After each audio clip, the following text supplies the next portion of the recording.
In the midst of the last day of preparation for this presentation, two deceptively relevant events occurred.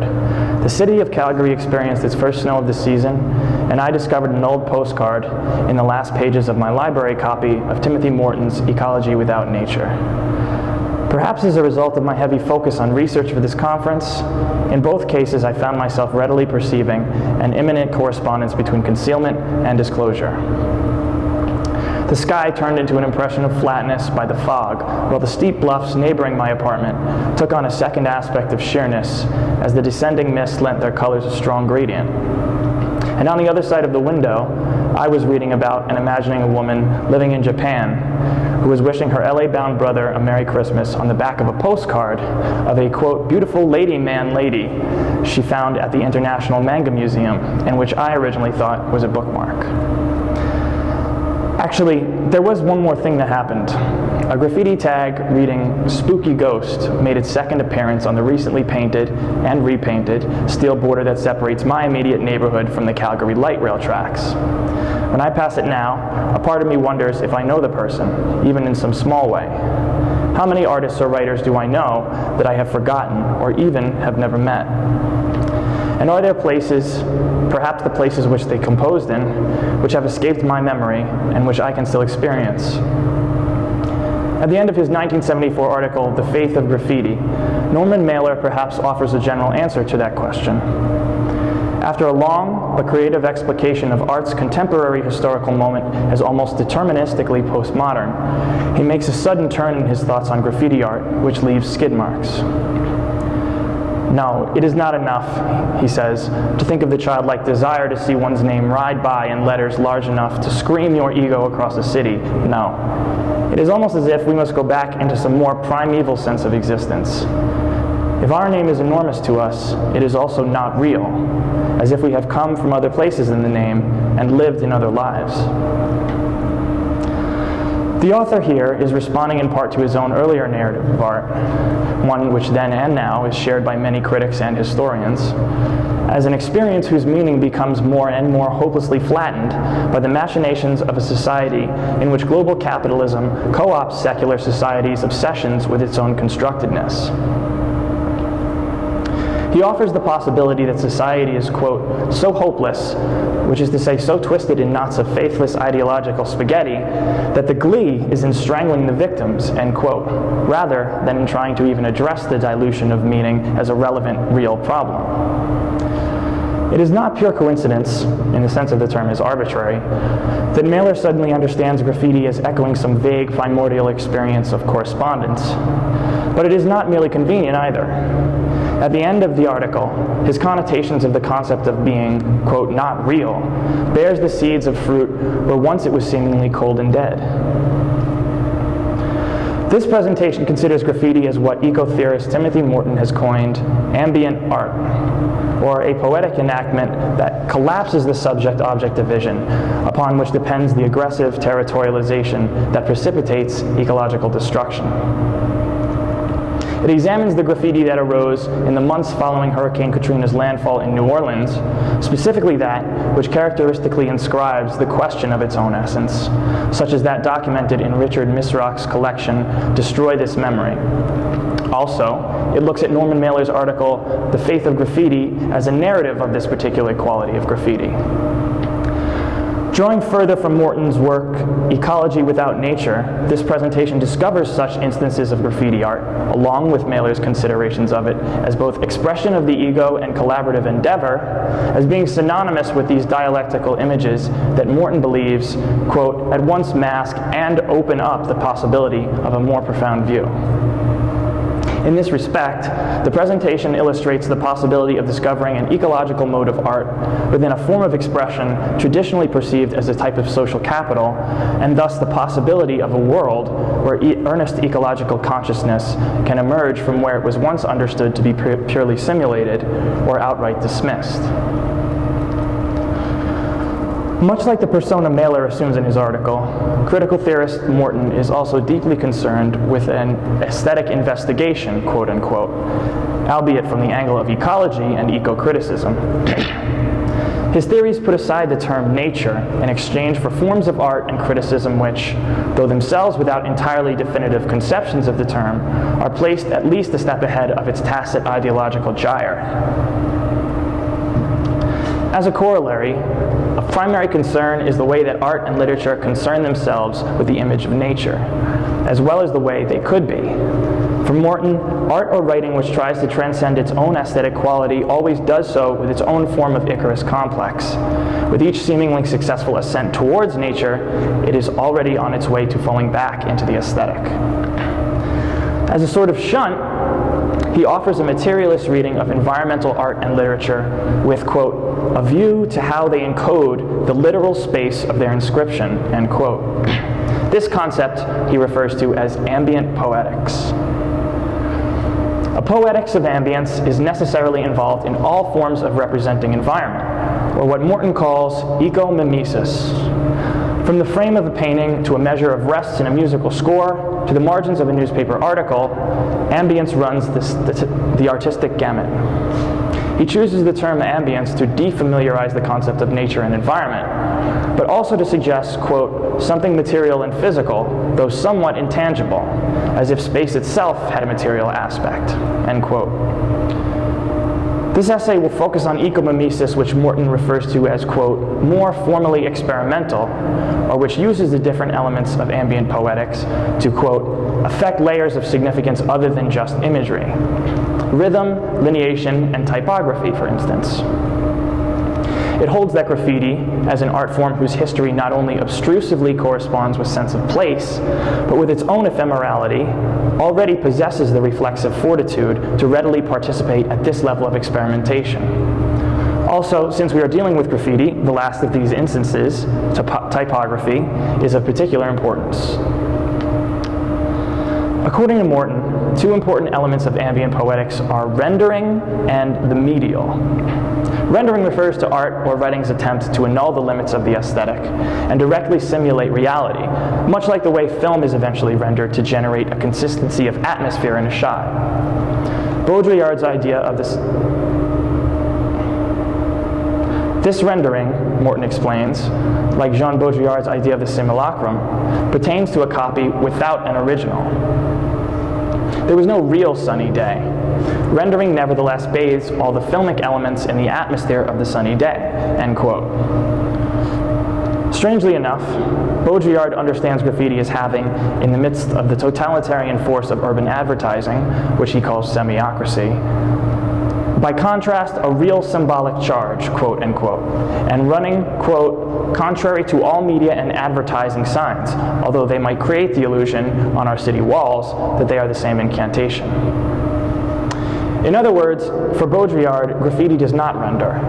For him, it is possibly one of the only patterns of signs which resist simulation. Morton, of course, thinks otherwise. In fact, he understands this search for immediacy behind rendering as a relic of a romanticist logic among those of other periods. But moreover, the practice of rendering risks neglecting what he calls, quote, the other side of romanticism, the value of hesitation and irony, end quote. It is within the process of trying to render the real that one is able to discover the mediation of that same process. Medial art and writing is defined as that which is conscious of the rendering process and foregrounds the, quote, dimension in which communication takes place, end quote, or what is also referred to as the contact. Contact, Morton explains, quote, becomes content. Ecomimesis interrupts the flow of an argument or a sequence of narrative events, thus making us aware of our atmosphere around the action or the environment in which or about the philosopher is writing, end quote. The feedback-driven improvisations of the Grateful Dead during their live shows are a principal example of this, as are the references to sound quality and audio equipment often recorded on the spoken intros of modern hip-hop tracks, such as Mos Def's continual request to, quote, turn the drums up on his track Bed-Stuy Parade. Morton cites the poem To the Reader by Denis Levertov, which contains several instances of the medial statement, quote, as you read. Even Mailer's article about graffiti contains medial statements, such as when he describes the actual physical disfigurement of graffiti artist K161 as expressing, quote, the stars, comets, exclamation points, and straight-out dislocation of eyes and nose and mouth which accompany any hero in a comic strip when he runs into a collision, end quote. And then he writes, sock, zam, and pow in action bubbles which abide by the same font size. The medial is the aspect of ambient poetics which allows it to undermine the normal distinction between background and foreground, and thus register the impression that disparate environments or people, such as reader and writer, actually inhabit the same place. In terms of graffiti art itself, Richard Misrock's collection of photographs, Destroy This Memory, contains at least a few examples of medial statements in the form of graffiti art.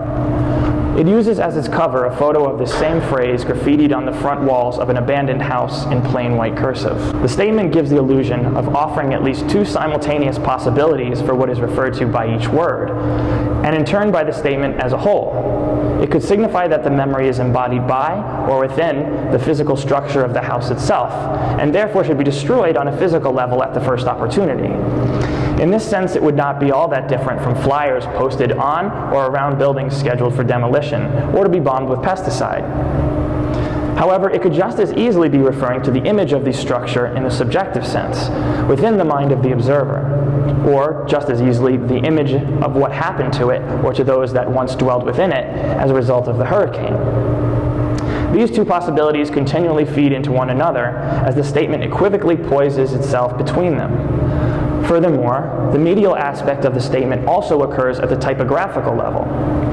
Within the photo, the mortar lines which bisect each layer or brick also create distinguishable breaks in the letters of the graffiti themselves. And so the blurring of the fragment connection binary at the material level blurs doubly so between the material and semiotic realms. Do we perceive the letters as individually fragmented because we originally considered the bricks as distinguishable objects, only joined because of mortar? Or is it the other way around? It is not entirely clear, but what is at least more so is that graffiti, in its frequent experimentation with typography as a layer of significance, it explores the power of ambience beyond the image. What is one of the more obvious characteristics of graffiti art is that the artist typically operates under the guise of anonymity. Quote, the kids bear a not quite definable relation to their product, says Mailer, yet every graffiti writer refers to the word, end quote. Baudrillard meets him on this point. Quote, the graffitists oppose pseudonyms rather than names to anonymity. They are seeking not to escape the combinatory in order to regain an identity, which is impossible in any case, but to turn indeterminacy against the system, end quote. Morton might argue that these motions are both cut from the same cloth, as he says, of ecomimetic function. But what is even more significant for his argument is another prospect which is both a part of and beyond anonymity. The sense of aesthetic processes continuing without the artist, or what is sustained by an aspect of ecomimesis he refers to as the aeolian. Similar to the way one perceives an echo, Morton describes this aspect as, quote, having no obvious source, disembodied, or originating, quote, from nowhere. He uses the example of a poem by Brenda Hillman called Ageology, which layers its imagery in a way that makes it impossible to determine the poem's underlying figure. One might also consider the thing poetry of Rainer Maria Rilke, which makes use of chiasmus on the subject-object relationship to achieve a similar effect. One might even think of a hurricane itself, whose registered aesthetic effects on a perceiving subject are never accompanied by a definable source. Even within the eye of the hurricane, it seems as though the hurricane itself has somehow subsided. Destroy This Memory contains the graffiti equivalent of this aeolian aspect as well. On another outside wall of an abandoned home, between two windows is written the statement, quote, I died here waiting for an adjuster, end quote, and a series of arrows points towards the opening of the window, indicating the space inside. Did the artist compose the message in expectation that they would later die in the house? Or is it possible that, in some way, the message was composed after its composer died? Perhaps no one literally died there at all, and the statement is in reference to a symbolic death? Or is the I of the poem, as Morton puts it, quote, material and physical, though somewhat intangible, end quote? The statement's aeolian aspect assures that there is no way of arriving at an end-all conclusion one way or another. We are left with an echo, which allows the possibilities of absence to unfold into one another. As Morton puts it, quote, most ecomimesis wants to reassure us that the source is merely obscure. We should just open our eyes and ears more. But this obscurity is always underwritten by a more threatening void, since this very void is what gives ecomimesis its divine intensity, its admonishing tone of shh, listen. Even at the very depth of the illusion of rendering, there is a blankness that is structural to our acceptance of the illusion itself, end quote. Reinforcing the prospect of this more threatening void are two noteworthy contexts in the image. Firstly, the message is also written in two colors, white and pink, in two different styles of lettering, print and cursive, suggesting that it was written by more than one artist or at more than one distinct period in time. Second, the shattered glass beneath the windows and the uneven soil line both emit echoes of their own obscure origin, Hurricane Katrina more specifically, and all of the accompanying disorder at the human and non-human levels. On the subject of echoes, in Faith of Graffiti, Mailer at one point describes graffiti as having an, quote, unheard echo, or a vibration of profound discomfort. He claims that it lingers, quote, on our subway door as a memento of what it may well have been, our first art of karma, as if indeed all the lives ever lived are sounding now like the bugles of gathering armies across the unseen ridge, end quote. This idea of the potential future as perceived through an image of the past and in the present is not so far from the complications which Morton describes ambient poetics creating for ecological representation, particularly with respect to its own aeolian aspect. Quote, there is a profound inconsistency, he states, between ambience, the way ecomimesis operates, and ecomimesis itself. The poetics of the echo, for example, interferes with the fantasy that ecomimesis is immediate. This immediacy must be an illusion that the narrator manages to pull off with varying degrees of success. And even if successful, the illusion is not an accurate reading of the environment. We can only perceive things after they have arisen, never before, and never at exactly the same time. In this sense, all experience is only passing memory. Ambient poetics, amplifying this quality, is imbued with the uncanny, but there is a disjunction with ecomimesis at this point. Ecomimesis resists the uncanny in its effort to present an original, pristine nature, not, quote, infected with the consciousness, the mentality, or the desire of the perceiver. Ecomimesis wants to deliver nature in the raw, but it always arrives with a slight smell of burning, end quote. Is it at all out of line to think of graffiti in Mailer's terms as functioning in this way? The same nostalgia with the graffiti culture, which the graffiti culture still exudes for its apex as, quote, a movement in the 70s and 80s, seems to be at odds with the conception of the art form as, quote, the excrescence of an excrescence, end quote, by which Mailer refers to it. One of the fundamental paradoxes of the aeolian aspect of ecomimesis is that while background and foreground seem to indistinguishably blur in one sense, they also persist as separate entities in another. On the one hand, if there is in fact no background or foreground in the midst of an echo, then we face the potential problem of any actual, discernible medium or place in which the echo even can be said to exist.